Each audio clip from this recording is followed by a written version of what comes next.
چونکہ دجالی فتنوں کا دور ہے، اس وقت ہر آدمی پریشان ہے، ہر آدمی مصیبتوں سے دوچار ہے، عاملوں کے پاس جا کر پیسے خرچ کر کے، چاہے اس کے پاس پیسے ہوں نہ ہوں، بیچارے کو مجبوری میں پیسے دینے پڑتے ہیں۔ اس لیے اس دعا کو دوسروں تک بھی پہنچائیے۔ السلام علیکم ورحمۃ اللہ وبرکاتہ۔ حضرات ناظرین، جنات اور شیاطین انسان کے کھلے ہوئے دشمن ہیں، جیسا کہ آپ جانتے ہیں، اور جنات کے متعلق اب تک ہم کئی ویڈیو اپلوڈ بھی کر چکے، اور آپ کو اچھی خاصی معلومات بھی حاصل ہو چکی ہوگی۔ مجھے امید ہے کہ آپ لوگوں کو بہت ساری ایسی باتیں معلوم ہوئی ہوں گی جو اب تک آپ نے نہیں سنی ہوگی اور نہ ہی کہیں پڑھی ہوگی۔ وہ باتیں ایسا نہیں کہ کتابوں سے باہر کی ہوتی ہے، وہ کتابوں کے اندر کی ہوتی ہے اور معتبر کتابوں سے لی جاتی ہے۔ عام طور پر عربی کتابوں سے استفادہ کیا جاتا ہے اور اس کو پھر آپ کے سامنے اردو میں رکھا جاتا ہے، آپ کے سامنے اردو میں پیش کیا جاتا ہے۔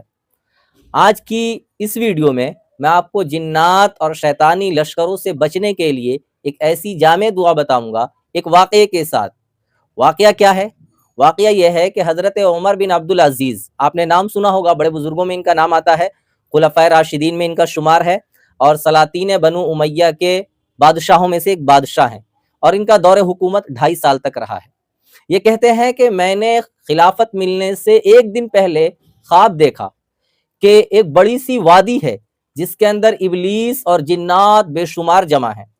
وہاں شیطان آتا ہے، آ کر کہتا ہے کہ عروہ بن زبیر کو لے کر آؤ۔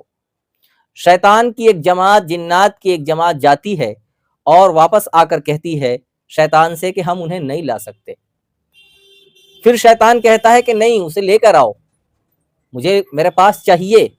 تو پھر جنات کی ایک دوسری جماعت جاتی ہے اور وہ پھر آ کر واپس کہتی ہے کہ ہم نہیں لا سکتے۔ شیطان بہت غصہ ہوتا ہے، بڑی ناراضگی کا اظہار کرتا ہے۔ اس کے بعد وہ وہاں سے چلا جاتا ہے۔ وہ کہتے ہیں جب میں اٹھا تو میں عروہ بن زبیر کے پاس گیا اور جا کر میں نے ان سے پورا واقعہ بتایا، اور میں نے کہا کہ وہ کیا چیز ہے کہ جس کی وجہ سے جنات اور شیاطین آپ سے ڈرتے ہیں اور آپ کو نہیں لے جا سکے، آپ کو گمراہ نہیں کر سکے۔ تو انہوں نے بتایا کہ ایک دعا ہے جو میرے والد عبداللہ بن زبیر نے مجھے بتایا تھا، اور حضور صلی اللہ علیہ وسلم کے واسطے سے، اور وہ دعا اگر کوئی انسان پڑھ لے، صبح کو پڑھ لے، تو شام تک جنات، شیاطین اور دجالی فتنوں سے محفوظ رہے گا، اور شام کو پڑھ لے تو صبح تک محفوظ رہے گا۔ یہ دعا سنیے، آپ یاد کیجئے، اسے صبح اور شام کے عمل میں آپ داخل کیجئے، اس کو اپنے معمولات میں داخل کر کے اسے پابندی کے ساتھ پڑھیے۔ انشاءاللہ جنات اور شیاطین آپ کا کچھ نہیں بگاڑ سکتے۔ وہ دعا کیا ہے؟ وہ دعا آپ اسکرین پر بھی دیکھ لیجئے گا، اگر ہو سکے گا تو ہم اسکرین پر لگا دیں گے، ورنہ آپ کمنٹ میں دیکھ لیجئے گا، اس میں ہم لکھ دیں گے۔ دعا کیا ہے؟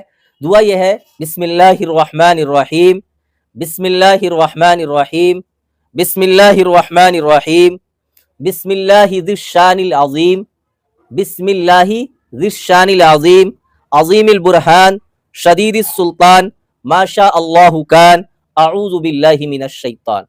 اس دعا کا اہتمام کیجئے، یہ چھوٹی سی دعا ہے، اسے لکھ لیجئے، اسے اپنے گھر کے بچوں کو بھی پڑھوائیے، اپنے گھر کے بڑوں کو بھی بتائیے، اور اپنے دوست احباب کو بھی بتائیے، چونکہ دجالی فتنوں کا دور ہے، اس وقت ہر آدمی پریشان ہے، ہر آدمی مصیبتوں سے دوچار ہے، عاملوں کے پاس جا کر پیسے خرچ کر کے، چاہے اس کے پاس پیسے ہوں نہ ہوں، بیچارے کو مجبوری میں پیسے دینے پڑتے ہیں۔ اس لیے اس دعا کو دوسروں تک بھی پہنچائیے، اس ویڈیو کو شیئر کیجئے تاکہ دوسروں کو آپ کی وجہ سے فائدہ پہنچے اور وہ جناتی اور شیطانی اثرات سے محفوظ رہیں۔ فقط والسلام۔